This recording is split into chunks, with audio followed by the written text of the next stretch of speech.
Welcome back. Budget के हवाले से 92 न्यूज़ की स्पेशल ट्रांसमिशन आप देख रहे हैं। ब्रेक पे जाने से पहले हम आपको बता रहे थे, हमारे साथ मेहमान भी मौजूद थे, कि जो माली साल 2020-21 के हवाले से इक्तसादी सर्वे पेश किया गया थोड़ी देर पहले वज़ीर ख़जाना शौकत तरीन साहब की तरफ से।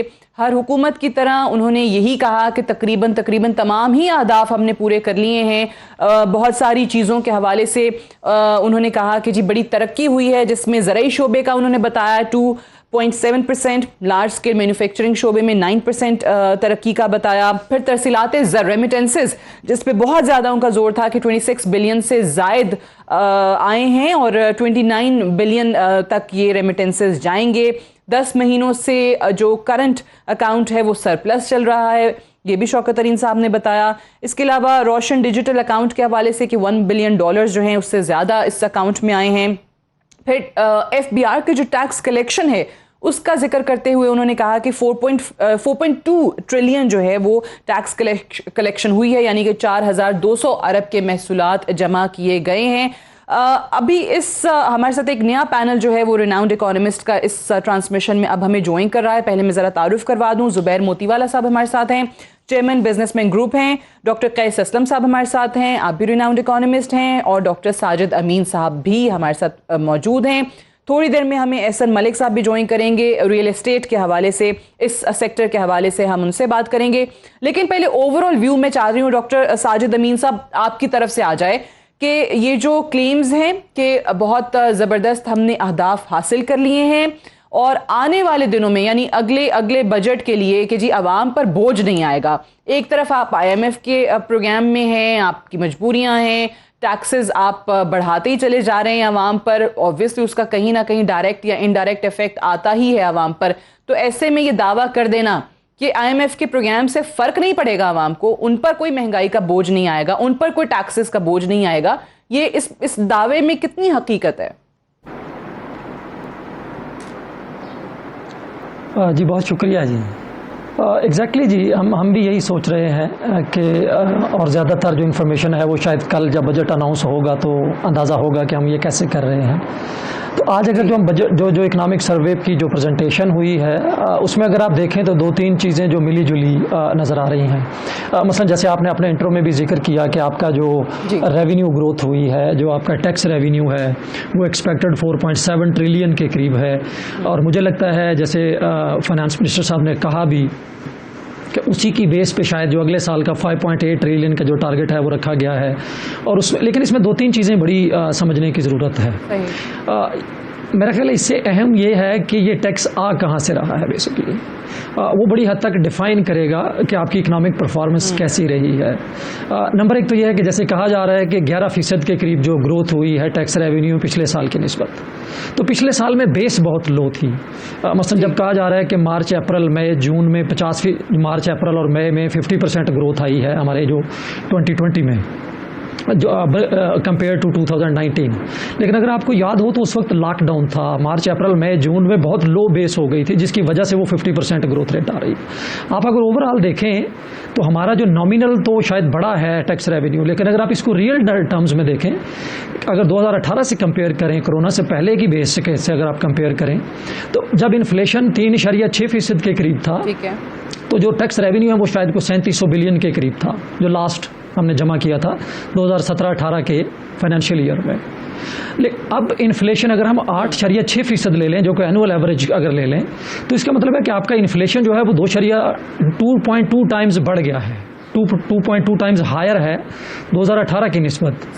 लेकिन आपके जो रेवेन्यू ग्रोथ हुई है, रेवेन्यू जो नॉमिनल टर्म्स में बढ़ा है वो 1.2% के करीब 1.2 टाइम्स बढ़ा है। तो इसका मतलब है कि जो आपकी ग्रोथ हुई है टैक्स रेवेन्यूज़ में वो इन्फ्लेशन की वजह से हुई है, रादर कि वो इन्फ्लेशन से भी कम ग्रोथ हुई है।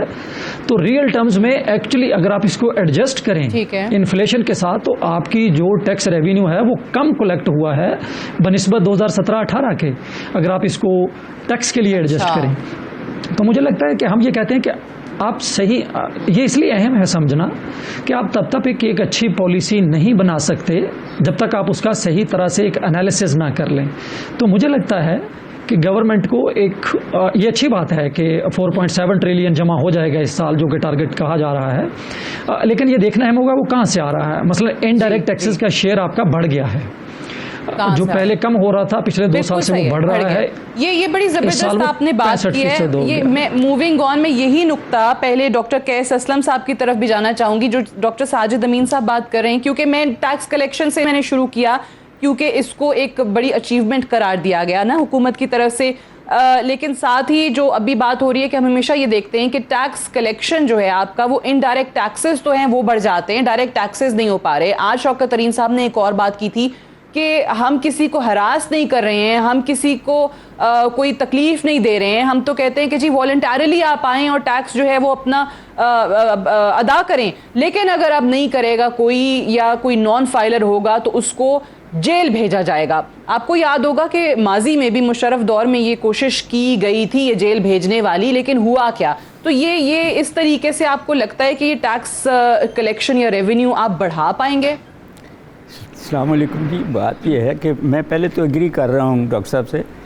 बात यह है कि जी जो टैक्स कलेक्ट करना था इस साल के बजट जो ख़त्म हो गया या हो रहा है, उसमें वो 5.5 ट्रिलियन था, आपका 4.7 आया। इस 5.5 ट्रिलियन में 3.2 ट्रिलियन था इससे इनडायरेक्ट टैक्सेस से, 2 ट्रिलियन था डायरेक्ट टैक्सेस से, और कुछ था अदर टैक्सेस से। आपके पास जो इनडायरेक्ट टैक्सेस हैं वो पूरे आए और बल्कि ज़्यादा हो गए। आपके पास जो 2 ट्रिलियन आने थे डायरेक्ट टैक्सेस से वो आधे आए। जब आप 4.7 पे गए हैं तो 5 ट्रिलियन तो अदर सोर्सेज से आ गए, 3.2 डायरेक्ट टैक्स इनडायरेक्ट टैक्सेस से आ गए, मगर 2 ट्रिलियन जो आने थे आपको डायरेक्ट टैक्सेस से, उसका 1 ट्रिलियन आया है। तो आपकी सक्सेस नहीं है ये, तो इनडायरेक्ट टैक्स तो आप कॉम पे लगाए जा रहे हैं इन दी कॉन्टेक्स्ट, या तो वो 5%। दूसरी बात जो आपने कही वो यही है, मैं एग्री कर रहा हूँ कि जब आप इन्फ्लेशन रेट बढ़ा देते हैं तो अब एक तरफ आपने मरातें देनी हैं इंडस्ट्री को, दूसरी तरफ आप कॉस्ट ऑफ बिजनेस को भी नीचे लाना चाह रहे हैं, प्राइसेस को भी नीचे लाना चाह रहे हैं, और आप रेवेन्यू भी कहीं अपना अगला बजट को 9 ट्रिलियन पे ले जाना चाह रहे हैं। तो ये कहाँ से खेल आएगी? कर्जे लेंगे वो भी टैक्स इनडायरेक्ट टैक्स है, नोट छापेंगे वो भी इनडायरेक्ट टैक्स है, या और ये हैरेसमेंट का जो बात कह रहे हैं, मैं पर्सनल बता दूं, मैं प्राइवेट यूनिवर्सिटी में पढ़ाता हूं, मैं टैक्स पेयर सारी उम्र से हूं। मुझे आया है लेटर FBI का कि जी आपने कार ख़रीदी है, आप टैक्स चोरी कर रहे हैं। जाके फिर से उनको एक्सप्लेन करना पड़ा कि जनाब ये बैंक लोन है एंड सच फोर्थ। तो ये बिल्कुल हैरेस अगर मेरे जैसे को कर रहे हैं जो परपेचुअल टैक्स पेयर है, तो बिल्कुल सोचें आप आम आदमी का क्या होता होगा। आम आदमी के बारे में आप ये कह रहे हैं कि हम नहीं करेंगे या नहीं करेंगे, तो सब बात ये है कि जो हैं हमारे फाइनेंस मिनिस्टर साहब, वो FBI के ऑफिसर्स के पास जाकर तो नहीं देख रहे कि किसको हैरेस कर रहे हैं या किसको नहीं कर रहे हैं। स्मॉल जो टैक्स पेयर्स हैं उनको आपने आज तक क्या मराते दी हैं और आगे क्या मराते देनी है, जो हमेशा से आप टैक्स चोरी करने वाले को तो पिछली दफ़ा भी इस दफ़ा भी 14 दफ़ा हर हुकूमत, ये हुकूमत भी वो दे रही है एमएसटी स्कीम्स, तो उनको तो शायद हरासा नहीं कर रहे हैं।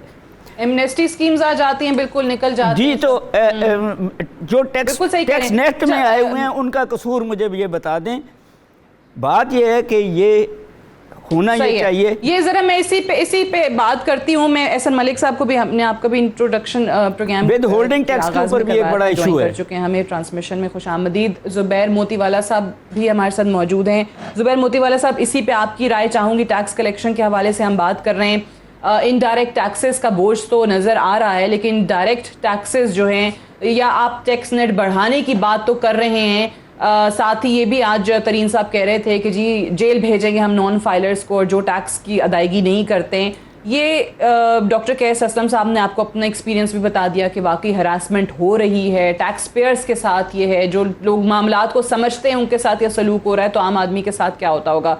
ये अभी जो उन्होंने कहा टैक्स कलेक्शन का, कितना आप समझ रहे हैं कि दुरुस्त बात है, जिसको बहुत बड़ी अचीवमेंट करके प्रेजेंट किया गया कि जी 4.2 ट्रिलियन हमने टैक्स की मद में इकट्ठा कर लिया।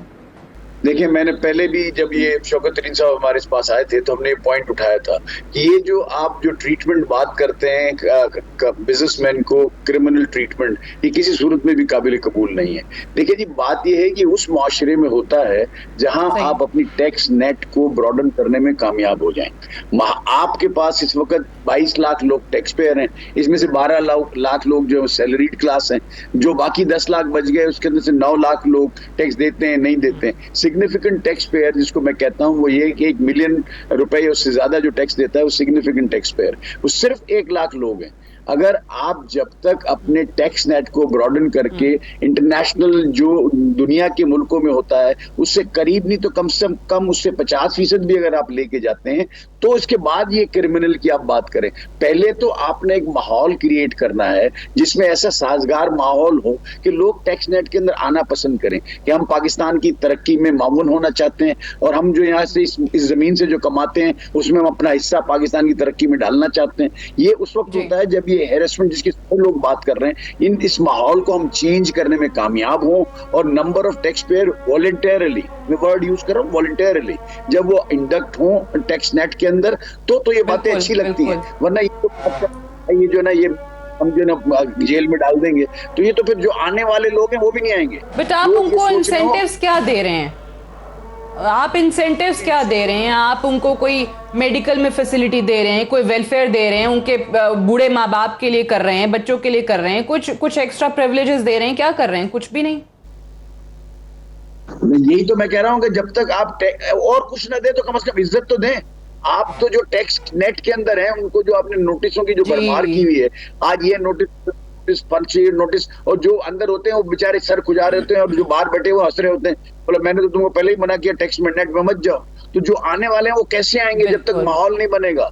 और जब तक आप टैक्स पेयर को कम से कम ऐसी इज्जत देंगे उसके पास एक कार्ड हो कि भाई ये जो है ना ये टैक्स पेयर है और उसकी हर जगह जहां या एयरपोर्ट के ऊपर जहां ये जाता है उसको कोई ना कोई उसकी जो है इज्जत अफजाई हो, कुछ ऐसा हो कि भाई ये टैक्स पेयर जो है ना लार्ज टैक्स पेयर, कोई आउटस्टैंडिंग टैक्स पेयर्स की कोई अवार्ड्स होने चाहिए, कुछ तो हो जिससे उनको ये पता चले कि ये वो लोग हैं जो माशरे के अंदर जो मुल्क की जो तामीर है उसमें हिस्सेदार है, और ये वो लोग हैं जो हिस्सेदार नहीं है। कम से कम 2 क्लासेस तो क्रिएट करें ताकि जो लोग अंदर जो बाहर हैं वो अंदर आने की कोशिश करें कि हमको भी इज्जत की जरूरत है, हम इस मुल्क के अंदर हम इसके मेहमान बनना चाहते हैं और हम आगे आना चाहते हैं। ये सारी चीजें। दूसरी सबसे बड़ी बात देखिए, प्रैक्टिस जो होती है ना, इट स्पीक्स फॉर इटसेल्फ। बिल्कुल, यानी जब आप जिस तरह से आप जो ट्रीटमेंट आपका है इट स्पीक्स फॉर इटसेल्फ कि आप क्या उसके साथ ट्रीटमेंट करते हैं। और जो इस वक्त जो टैक्स का जो नंबर है उसको आप हमेशा बात करते हैं और अग्री भी करती है गवर्नमेंट, हर गवर्नमेंट अग्री करती है कि ये जो 29% जो इनकम टैक्स का रेट है बहुत ज्यादा है, 17% जो सेल्स टैक्स का रेट है बहुत ज्यादा है, लेकिन इसको कम करने के लिए क्या करेंगे हम? इसको कम करने के लिए जरूरत इस बात की है कि अगर आज 10 आदमी दे रहे हैं, कल अगर 20 आदमी देंगे तो कम कर सकेंगे, वरना हम कम नहीं कर सकते उसको। तो ये इन चीजों की जरूरत है, जब भी जो है ना हम टैक्स नेट को बढ़ा सकेंगे। और ये जो क्रिमिनल की जो बात है इनको फौरी तौर पर मैं तो उम्मीद रखता हूँ आपके तवज्जुह से, वज़ीर खजाना को कहता हूँ कि कल अपनी बजट की स्पीच में इसको विड्रॉ करें। सही। हाँ, नहीं ये अच्छी बात है। ये अगर नॉन फाइलर्स वो कहते हैं कि जनाब हम जेल भेज देंगे, लेकिन थोड़ी सी क्योंकि पास्ट प्रैक्टिस देखी जाए, मुशर्रफ दौर में भी बड़ी कोशिश की गई थी, मुमकिन नहीं हो पाया था। लेकिन मूविंग ऑन चलें, ऐसा मलिक साहब ये बताइए कि वज़ीर आज़म साहब भी जब अपनी मईशत की पॉलिसीज़ का जिक्र करते हैं या वो ये हमें बताते हैं कि जी कोरोना के बावजूद हमने बड़ी ज़बरदस्त तरक्की की है और आगे भी उनको उम्मीद है कि जो लोग बता रहे थे कि शायद माइनस में चला जाए और 1% और 2% से ज़्यादा ग्रोथ रेट नहीं हो, वो कहते हैं 3.9% हो गया। तो 2 सेक्टर्स का हमेशा जिक्र करते हैं, एक कंस्ट्रक्शन का और एक टेक्सटाइल का। अब अगर हम बात करें कि इन 2 सेक्टर्स की, तो अगर क्योंकि रियल एस्टेट के हवाले से आपसे बात करें तो इसी से जुड़ा है सारी चीज़ें। कंस्ट्रक्शन कितना तरक्की आप परसेंटेज में या अदरवाइज देखते हैं, या क्या ऐसे इंसेंटिव्स मिल पाए जिसकी वजह से ये सेक्टर ग्रो किया? बिस्मिल्लाहिर्रहमानिर्रहीम। ये सबसे पहले मैं जो जुबैर मोती वाला सब बात कर रहे थे, मैं टैक्सेशन के हवाले से उसमें एक बात करना चाह रहा था कि जुबैर मोती वाला साहब ने कहा कि FBR फेडरल जो फाइनेंस मिनिस्टर हैं वो कह रहे हैं कि हम 50% पर लेके आना चाह रहे हैं टैक्स नेट को। इशू ये है 51% हमारी खवातीन है पाकिस्तान में पॉपुलेशन की, और कुछ 26% 17 ईयर से लेके 24 ईयर्स एज के लड़के हैं, जो कि अगर आप उनको माइनस कर दें तो जो बाकी फिगर बचता है वो बहुत कम है अगर आप उसको कैलकुलेट करते हैं। दूसरी बात यह है कि आपने टैक्स नेट बढ़ाना है। आपने जैसे भी कहा कि ये काम तो मुशर्रफ साहब वर्दी में नहीं करवा सके थे, ठीक है, तो ये शौकत तरीन साहब अगर जेल भिजवाने की बात कर रहे हैं तो इनको सोचना चाहिए कि आगे क्या होगा। अभी आपने चंद दिन कुछ अर्सा पहले ट्रेडर्स के ऊपर आपने ये कदगन लगाने की कोशिश की कि 50,000 के ऊपर आप आईडी कार्ड बाय मतलब क्लाइंट्स को दिखाना पड़ेगा, तो वो उस पे जितना प्रोटेस्ट हुआ आपको, आप ऐसी बात ही क्यों करते हैं जिसपे आपको बैक ऑफ करना पड़े या यू टर्न लेना पड़े। मैं ऑलरेडी इस पे काफी होमवर्क किया हुआ है थोड़ा सा, वो ये कि आपने अगर टैक्स नेट बढ़ाना है तो उसका एक ही प्रपोजल है सबसे बड़ा, वो ये कि जितने भी फाइलर्स हैं आप उनको इतना फैसिलिटेट करें कि नॉन फाइलर जेलस होके फाइलर बने। उसमें जैसे भी आपने एक बात में ऐड ऑन करूं कि मतलब लाइक सपोज मैं फाइलर हूं, आप फाइलर हैं और गवर्नमेंट कुछ नहीं करती, मेडिकल ट्रीटमेंट पे आपको ऐसा वेवर दे दे कि आप शिफा चले जाएं, आप पिम्स चले जाएं, कि जो भी आपकी कॉस्ट है वो फाइलर को 50% चार्ज होगी, 50% गवर्नमेंट बेयर करेगी। मुझे याद है ये एक टाइम पे कहा गया था कि जी वो आपको कार्ड मिला करेगा, VIP filer, VVIP filer card मिलेगा, उस पे बड़े पर्क्स होंगे, प्रिविलेजेस होंगे, बट आई डोंट थिंक वो कहीं पे भी किसी स्टेज पे भी जाके वो कहीं मटेरियलाइज नहीं हुआ। दूसरी चीज ये है कि ये मैं ऑलरेडी हफीज शेख साहब थे तब उनको भी कहा, उस पर डॉक्टर वकार मसूद साहब से भी रिक्वेस्ट की कि सर ये जो परसेंटेज जैसे जुबैर मोतीवाला साहब ने जिक्र किया कि 17% जीएसटी है, एग्जिस्टिंग जो टैक्स रेट्स हैं मतलब वो आपने इतने हाई रखे हुए हैं और आपके ही डिपार्टमेंट के लोग वो आके आपको कहते हैं कि 50% का 25% आप हमें पे कर दें जी, 25% आप कैश जमा करा दें, तो भाई आप टैक्स ही उतना चार्ज कर लेना जितना गवर्नमेंट के खजाने में जाए, चाहे वो एफबीआर का स्टाफ लेता है या कोई लॉयर लेता है। तो आप अगर उसकी परसेंटेज ले आएंगे, नीचे लाएंगे, ऑटोमेटिकली आपका टैक्स नेट बढ़ेगा। आपको अपने सिस्टम को इंप्रूव करना है। अब आते हैं कंस्ट्रक्शन इंडस्ट्री की तरफ।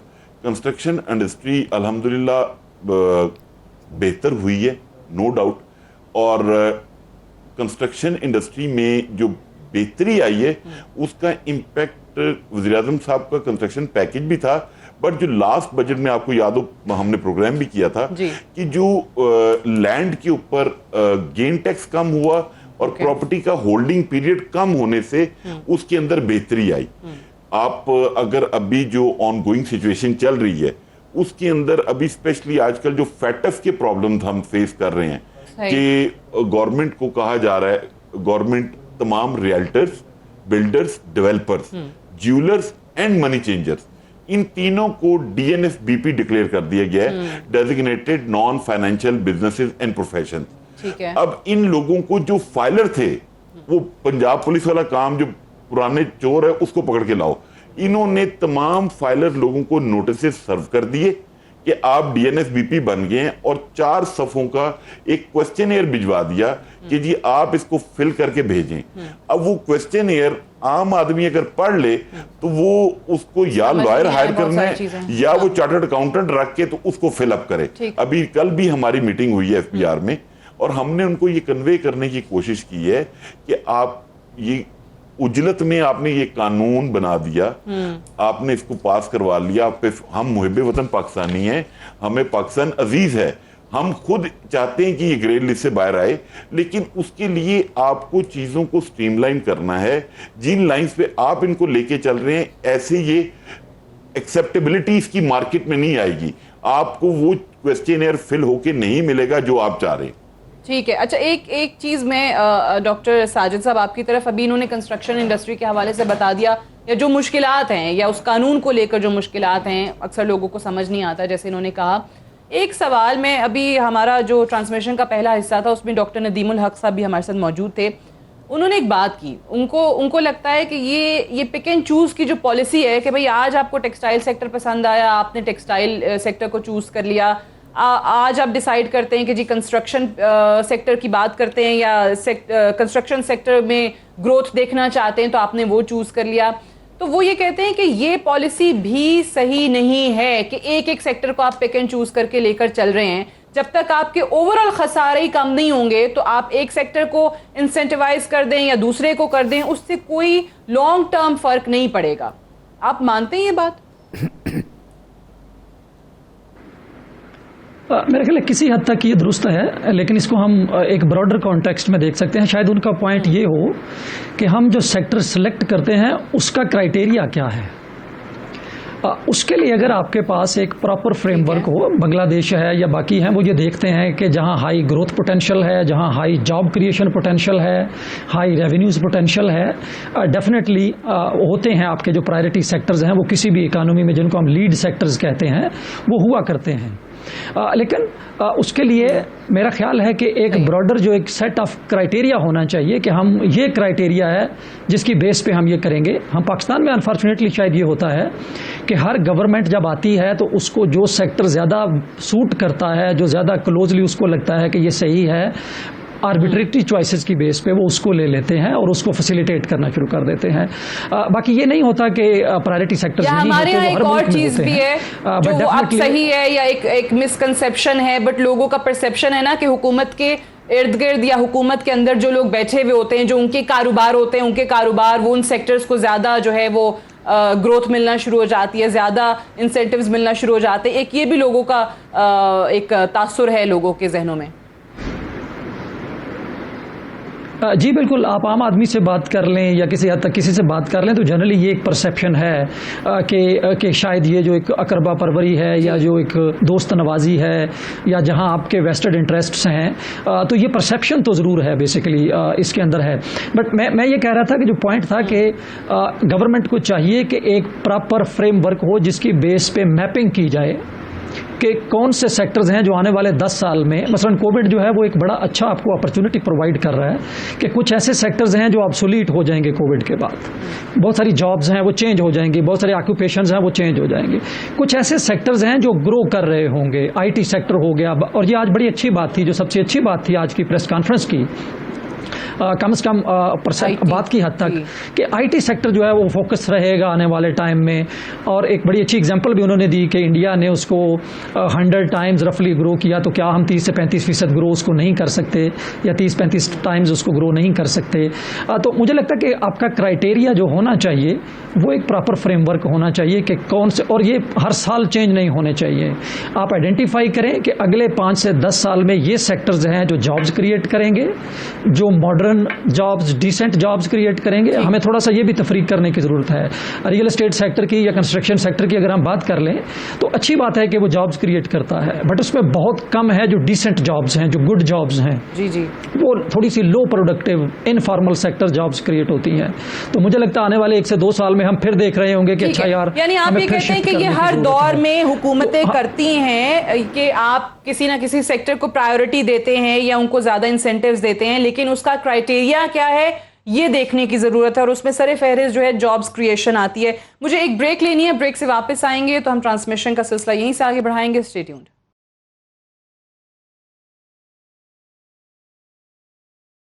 Welcome back. ट्रांसमिशन में हम बात कर रहे हैं बजट के हवाले से। एक तो इक्तिसादी सर्वे आया, उसमें बहुत सारे सेक्टर्स में तरक्की जो है वो हुकूमत ने बताई। कुछ ऐसी चीज़ें हैं जो वो कहते हैं कि आने वाले दिनों में करेंगे, जैसे ब्रेक पे जाने से पहले हमने जिक्र किया कि आईटी के हवाले से उन्होंने कहा फोकस रहेगा। फिर एग्रीकल्चर का शौकत तरीन साहब ने कहा कि this budget is going to be all about agriculture and agriculture, क्योंकि एग्रीकल्चर पाकिस्तान ज़रूरी मुल्क होने के बावजूद भी आज उन्होंने बताया कि आप दालें, चीनी, घी ये सब कुछ इंपोर्ट कर रहे हैं और नेट इंपोर्टर ऑफ फूड बन चुके हैं, हालांकि एक्सपोर्टर होना चाहिए। अब एक चीज़ मुझे डॉक्टर कैस असलम साहब भी बताइए कि जाहिर है जो आपकी बेशतर आवाम है, मेजॉरिटी जो है वो ये अल्फाज के गोरख धंधे नहीं समझती। हम बता दें इतने परसेंटेज बेहतरी हुई, इतने % ये चीज़ बेहतर हुई या ये होने जा रहा है, ये इंसेंटिव्स दिए गए। वो ये कहते हैं कि भाई आप बताते हैं कि जो आपके सारे मैक्रो इकोनॉमिक इंडिकेटर्स हैं वो बड़े ज़बरदस्त आ गए हैं, आपका जीडीपी ग्रोथ रेट जो है वो इंक्रीज कर रहा है, तो महंगाई जो है वो फिर कम क्यों नहीं हुई? ये जो लिंक है ग्रोथ रेट के बढ़ने का और इन्फ्लेशन का, ये बताइए कि वो तो कहते हैं कि जी इसका ट्रिकल डाउन इफेक्ट फिर हम तक क्यों नहीं पहुंच रहा? अगर वाकई ये चीज़ें बेहतर होना शुरू हो गई हैं हमारे लिए, हमारे आटा, चीनी, दालें, घी, फ्रूट, सब्जियां ये सस्ती क्यों नहीं हुई? बात यह है जी कि एक दो बातें बहुत इम्पॉर्टेंट हैं अंडरस्टैंड करने की। पहली बात तो यह है कि एग्रीकल्चर में ग्रोथ हुई होगी, मगर एग्रीकल्चर का हिस्सा जीडीपी में टोटल श्रिंक कर गया हुआ है टू 22%, जिसमें से 12% कैटल फार्मिंग है। और जो हम क्रॉप्स की बात कर रहे हैं, 3% जीडीपी को फूड क्रॉप्स देती हैं, 3% जीडीपी को कैश क्रॉप्स देती हैं और 2% जीडीपी को माइनर क्रॉप्स देती हैं। टोटल 8% है। इसमें इस 8% को अगर आप 2.7 पे ग्रो कर रहे हैं तो आप देख लीजिए। दूसरी बड़ी इंपॉर्टेंट बात है कि आप जब कंस्ट्रक्शन इंडस्ट्री को बहुत सारी मरातें दी आपने, तो उन्होंने इंक्रोच किया है अच्छी एग्रीकल्चर लैंड पे हाउसिंग सोसाइटीज़ ने। तो आप दोनों बातें इकट्ठी नहीं कर सकते। एक तरफ आप ये कह रहे हैं कि हम एग्रीकल्चर करेंगे, दूसरी तरफ आप कह रहे हैं कि हम कंस्ट्रक्शन करेंगे, और ट्रेड ऑफ बहुत इंपॉर्टेंट है। आप लोग का जो सवाल है जी, वो जो 3% टोटल प्रोडक्टिविटी है हमारी lowest in the world land की, उसको तो आपने कुछ नहीं किया आज तक किसी गवर्नमेंट ने। आपकी जो स्मॉल फार्मर्स हैं जो 44% हैं, उनका तो कुछ नहीं किया। आपका जो पानी का इशू है उसका तो कुछ नहीं किया।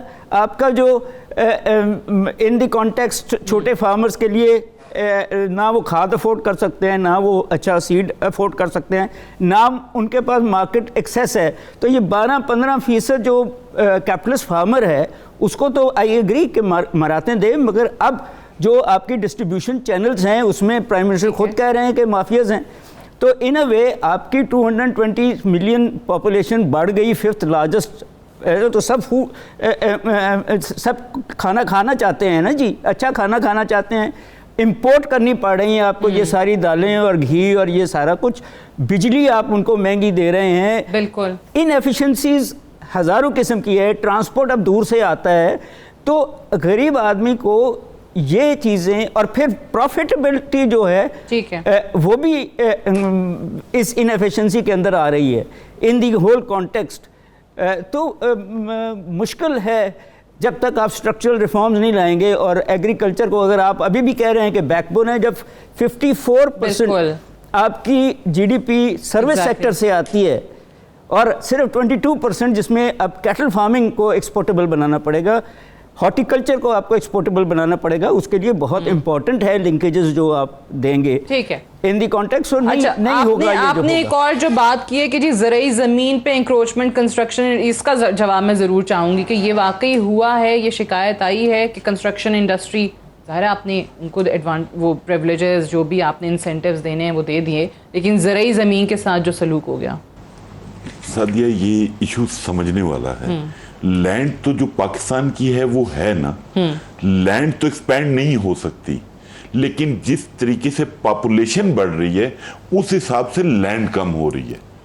अगर आप इस डायनामिक को समझ जाएं तो आपको ऑटोमेटिकली आपके क्वेश्चंस के जवाब मिलते जाएंगे कि जमीन तो ये जो प्लेटो है वो है ही है, लेकिन जिस रैपिडली पॉपुलेशन बढ़ रही है और ऊपर से जो हमारी गवर्नमेंट के अदारे हैं, जितने भी आप सीडीए ले लें, सेक्टर E12 है, 35 साल हो गए हैं आज तक, मतलब जिनको वो प्लॉट अलॉट हुए थे वो लोग मर चुके हैं, उनके वर्सा जलील हो रहे हैं आज भी।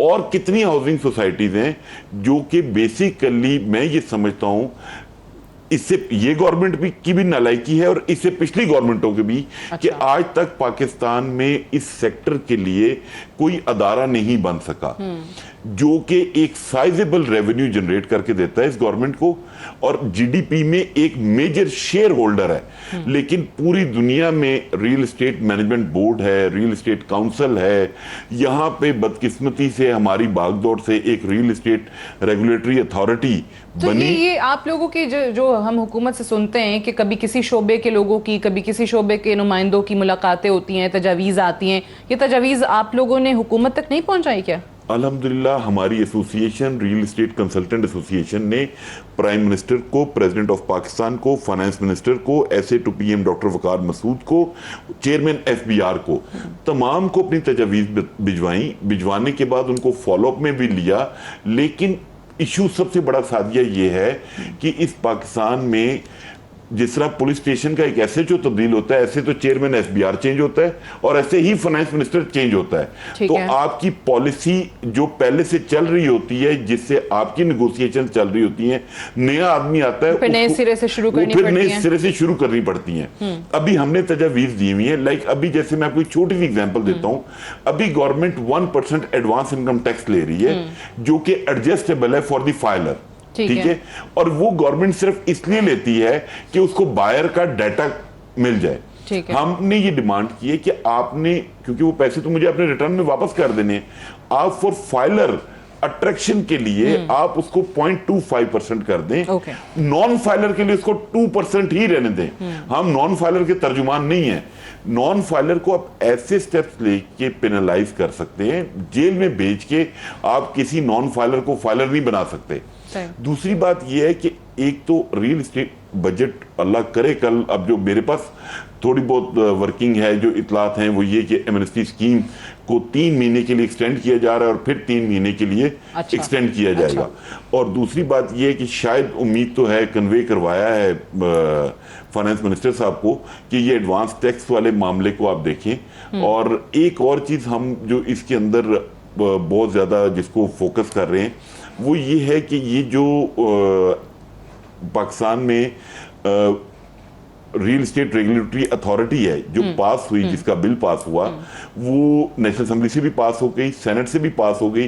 अब वो पता नहीं कैबिनेट में या एस्टेब्लिशमेंट डिवीजन में किसी बाबू की टेबल में पड़ी है, फाइलें जो है वो बंद हैं। राइट, डॉक्टर साजिद अमीन साहब, एक तो ये मुझे बताइए कि जो बार बार हम हर हुकूमत से, ये सिर्फ पीटीआई नहीं, माजी की हुकूमतों ने भी बड़ा जिक्र किया कि जी इस्लाहात, स्ट्रक्चरल रिफॉर्म्स जो हैं वो होंगी तो बात बनेगी। आप एक टाइम पे कहीं इंसेंटिव दे दें, आप कहीं पर दे दें कि जी टैक्स में छूट होने जा रही है, इन चीज़ों से फ़र्क नहीं पड़ेगा। साथ ही साथ जब आपके दो बड़े आपके पब्लिक सेक्टर एंटरप्राइजेस जो हैं, जब वो खसारे में हैं, आपका पावर सेक्टर वो जब खसारे में है, उसका इतना ज़्यादा बोझ है आपकी इकॉनमी पर, तो फिर कैसे ये चीज़ें सही किए बगैर आप एक्सपेक्ट कर सकते हैं कि वाकई आपकी इकॉनमी, आपकी डायरेक्शन और आवाम को रिलीफ, हर चीज़ जो है वो उसी तरीके से सही होती चली जाएगी? जी, ये बड़ा अहम सवाल है और एग्जैक्टली मैं यही सोच रहा था जब हमारी सारी डिस्कशन चल रही थी। आप चाहे टैक्स सिस्टम की बात कर लें, चाहे इन्फ्लेशन की बात कर लें, हमारी जो प्रॉब्लम्स हैं वो बड़ी डीप रूटेड हैं, वो बड़ी स्ट्रक्चरल हैं। मैं जस्ट आपके एग्जैक्ट सवाल में आने से पहले सिर्फ एक सेकंड बता दूं कि वो कितनी डीप रूटेड है। मसलन इन्फ्लेशन की हम बात कर रहे थे। इन्फ्लेशन हमारे मॉडल का एक बाय प्रोडक्ट है। मसलन आप देखें कि हम क्या करते हैं, हम रेवेन्यूज़ को बढ़ाने के लिए क्या करते हैं, हम एनर्जी प्राइसेस को बढ़ा देते हैं, फ्यूल प्राइसेस को बढ़ा देते हैं ताकि हमें रेवेन्यू मिल जाए। लेवीज़ को बढ़ा दिया, बाकी ड्यूटीज़ को बढ़ा दिया। तो हम एक्चुअली क्या कर रहे होते हैं कि पहले हम इन्फ्लेशन को क्रिएट करते हैं, वही इन्फ्लेशन हमें हेल्प करता है रेवेन्यूज़ को बड़ा बताने में। नॉमिनल रेवेन्यू की ग्रोथ हो जाती है, जैसे 4.7 ट्रिलियन की हो रही है, डबल डिजिट इन्फ्लेशन है उसके साथ हो रहा है। तो ये बड़ा with in the system rooted है सारी चीज़ें। इसी तरह अगर आप टैक्स सिस्टम की बात कर लें, आप कभी भी डायरेक्ट टैक्सेशन को इम्प्रूव नहीं कर सकते उस सिस्टम के थ्रू जो बना ही इनडायरेक्ट टैक्सेशन के लिए है। हमारे यहाँ जो मॉडल है वो रेवेन्यू एक्सट्रैक्शन का है, हम रेवेन्यू मोबिलाइज नहीं करते। हम कहते हैं जो ऑलरेडी है जीएसटी लगा लो, इनडायरेक्ट टैक्सेस ले लो। तो वो सिस्टम जो बना इनडायरेक्ट टैक्सेस के लिए है, उसके अंदर वो ट्रैक और ट्रेसिंग और उसकी सिस्टम में सलाहियत ही नहीं है कि वो डायरेक्ट टैक्सेस के लिए यूज़ किया जा सके। तो इस तरह की बाकी सारी चीज़ें हैं। मसलन अभी आज एक बात हुई कि, और हमारे सॉल्यूशंस जो हैं वो थोड़े से मुझे लगता है कि एडहॉक होते हैं। मसलन एग्रीकल्चर की जो आजकल बात हो रही है कि जी प्राइसेस बहुत बढ़ रही हैं, हम नेट इम्पोर्टर्स हो गए हैं, उसका सलूशन एक जो दिया गया है वो मेरे लिए बड़ा हैरानकुन था कि हम स्ट्रेटेजिक रिजर्वायर्स बनाएंगे जहां पे गवर्नमेंट फसलें खरीद के रखेगी और जब वो कोई शॉर्टफॉल होगा, होर्डिंग होगी, तो हम सप्लाई कर देंगे। अच्छा लगता है सुनने में, बट ये इटसेल्फ एक तरह से ऐलान भी है कि हमारे अंदर कैपेसिटी नहीं है कि हम होर्डिंग को रोक सकें। तो देखिए, पाकिस्तान की एक ये बदकिस्मती रही है कि हमारे यहाँ कभी भी वॉलेंट्री रिफॉर्म्स हमने की नहीं है। हम हमेशा फोर्स्ड रिफॉर्म्स करते हैं, वो चाहे IMF होता है, चाहे कोई और होता है। हम खुद से रिफॉर्म्स नहीं करते। मैं एक एग्जांपल दूंगा आगे बढ़ने से पहले कि जब हमारा 2015, 16, 17 में एक्सचेंज रेट बड़ा ओवर वैल्यूड था, तो हमारे पास ऑप्शन था कि हम उसको गिरने देते, लेकिन जब तक IMF का प्रोग्राम नहीं आया, हमें फोर्स नहीं किया गया, तो हमने उसको रिफॉर्म्स को नहीं किया। हम जब तक प्रोग्राम के अंदर होते हैं हम रिफॉर्म्स करते हैं, और फिर हम बगैर तैयारी के रिफॉर्म्स करते हैं, जिसकी वजह से और हम खुद भी क्लियर नहीं होते कि हम क्या कर रहे हैं। मसलन डॉक्यूमेंटेशन ऑफ इकोनॉमी की अगर आप बात करते हैं, हम उसको कंफ्यूज कर देते हैं फॉर्मलाइजेशन ऑफ इकोनॉमी के साथ। देखिए, एक ऐसी इकोनॉमी जो सदियों से इनफॉर्मल चली आ रही है, जो डेकेड से इनफॉर्मल चली आ रही है, आप उसको 15 दिन में फॉर्मलाइज नहीं कर सकते, आप उसका स्ट्रक्चर चेंज नहीं कर सकते। तो हम डॉक्यूमेंट को कंफ्यूज करते हैं इसलिए कि हम तैयार नहीं होते उन रिफॉर्म्स को करने के लिए। तो मुझे लगता है कि पाकिस्तान को ग्रेजुअली 2 से 3 जो बड़ी रिफॉर्म्स हैं उनका एजेंडा सेट करना पड़ेगा, जो कि इंडिजिनस हो, वो बगैर प्रेशर के हो। अभी भी अगर आप देखें कल वाले बजट में मेरे नज़दीक जो क्राइटेरिया होगा कल वाले बजट को असेस करने का, वो यही होगा कि वो क्या लेआउट देता है, क्या रोड मैप देता है स्ट्रक्चरल ट्रांसफॉर्मेशन के लिए। लेआउट जो आपका सर्कुलर डेट है उसको कैसे कम करना है, यही क्योंकि स्टेट ओन्ड एंटरप्राइजेज हैं उनकी प्राइवेटाइजेशन के लिए क्या रोड मैप है। और तमाम लोग दावा करते हैं कि जी ये नहीं हो सकता, हुकूमतें खुद इस चीज़ को मानती हैं, लेकिन फिर वो क्या वजूहात हैं, क्या रुकावटें हैं कि ये हो ही नहीं पाता। एक नागुज़ीर चीज़, एक इनएविटेबल चीज़ आपके लिए, आपकी इकोनॉमी के लिए, वो खुद दावा करके ही उस चीज़ को नहीं मुकम्मल कर पाते हैं। अनफॉर्चुनेटली ट्रांसमिशन का जो वक्त था वो मेरे पास ख़त्म हो गया। आप सबका बहुत शुक्रिया। लेकिन बजट के हवाले से और ये जो आज इक्तिसादी सर्वे आया है इसके हवाले से हमारे अगले प्रोग्राम्स में आप अपडेट्स भी और डिस्कशंस भी जो हैं वो सुनते रहेंगे। मुझे इजाज़त दीजिए। खुदा हाफ़िज़।